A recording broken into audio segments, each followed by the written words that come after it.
व्यंजनों के वर्गीकरण को हम देख रहे हैं। इसमें पहले दो आधार हम पढ़ चुके हैं। एक आधार था श्वास में अवरोध, दूसरा स्वर तंत्र में कंपन। अब तीसरे हम बात कर रहे हैं श्वास की मात्रा के आधार पर। इस आधार में हम देखते हैं कि जिन वर्णों का उच्चारण करते समय श्वास ज्यादा निकलती है तो वो महाप्राण है, और कम निकलती है तो अल्प प्राण। प्राण का एक अर्थ ही श्वास होता है, प्राण को श्वास भी कहा जाता है।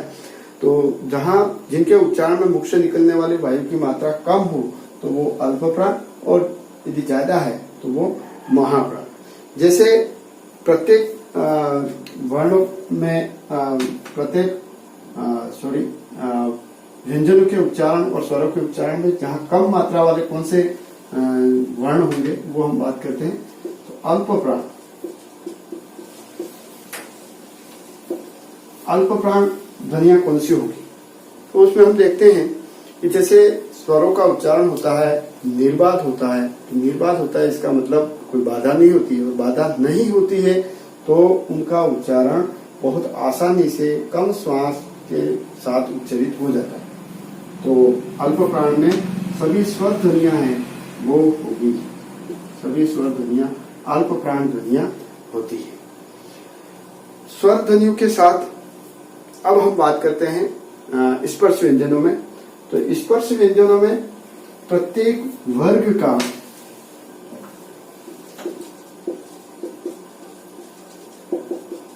स्पर्श व्यंजन में प्रत्येक वर्ग का पहला, तीसरा और पांचवा वर्ण, जैसे क, फिर ग, क, ख छोड़ दीजिए, ग और अंग, ये ऐसे वर्ण हैं जिनका उच्चारण करते समय कम श्वास निकलती है।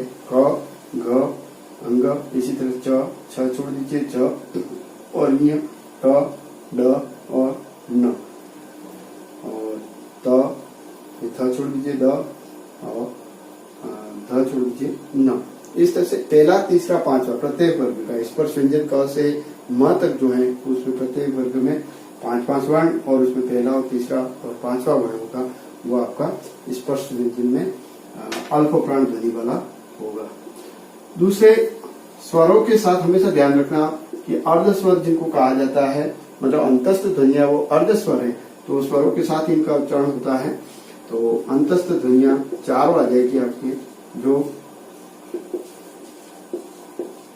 अंतस्थ ध्वनि य, र, ल और व, ये चारों ध्वनिया आपके अल्प प्राण में ही आएगी। अब हम बात करें महाप्राण ध्वनि की। इसको मैं हटा लेता हूं।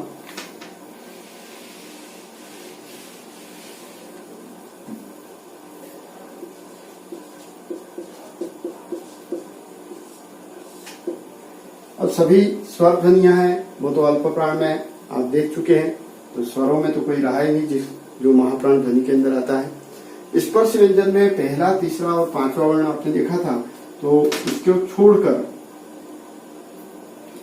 स्पर्श व्यंजन में दूसरा और चौथा वर्ण प्रत्येक वर्ग का,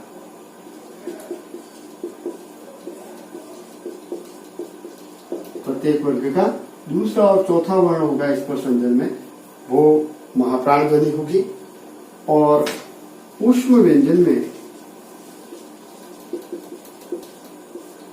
श, श, श और ह, ये जो होगा वो महाप्राण होगा, उनका उच्चारण ऊष्म व्यंजन में श, श, श, ह। एक और इसकी ट्रिक्स है जो सामान्यकरण कहते हैं जिसको, कि सामान्यतः आप देखते हैं तो जो भी वर्ण है उस वर्ण को अंग्रेजी में ट्रांसलेट कर लीजिए, अंग्रेजी में अनुवाद करते हैं, और अंग्रेजी में अनुवाद करने पर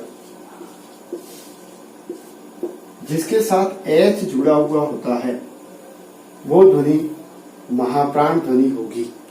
जैसे देख लीजिए आप, क तो के और ख तो के एच, इसी तरह से ग तो जी और ग GH। जहां H आता है दूसरा और चौथा वर्ण, जहां H आएगा वो आपका महाप्राण होगा और H नहीं आता है वो आपका अल्प प्राण होगा।